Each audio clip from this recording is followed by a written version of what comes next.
Noniin, kuulostaa tosi hyvältä. Ei muuta kuin tsemppiä rekrytointiin. Moi!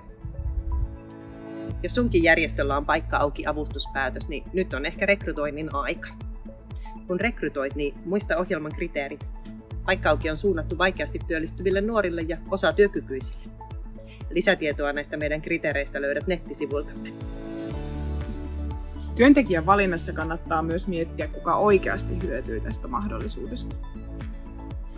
Me haluttiin Väintuvalla palkata paikka auki -ohjelman kautta ehdottomasti vastavalmistunut nuori, jotta hän saisi sitä kautta itselleen työkokemusta ja pääsisi sitä kautta sitten omalla urallaan ja elämässään eteenpäin.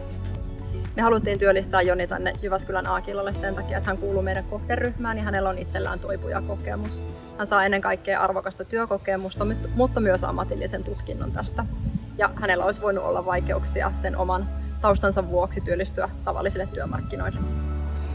Mieti, kenelle tämä työ tuo hyvinvointia ja osallisuuden kokemusta. Usealle työ voi olla jopa väline toipumiseen.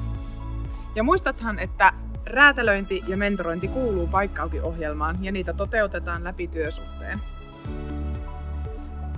Paikka auki -työ on tuonut tänne työntekijän elämään selkeästi semmoista säännöllisyyttä, arjen rytmin ja rutiinin, mutta myös selkeän vapaa-ajan. Hän on saanut siitä hyvää työkokemusta, oppinut uusia asioita ja toki työkokemuksen karttuessa niin se oma itseluottamus on kasvanut ihan valtavan paljon.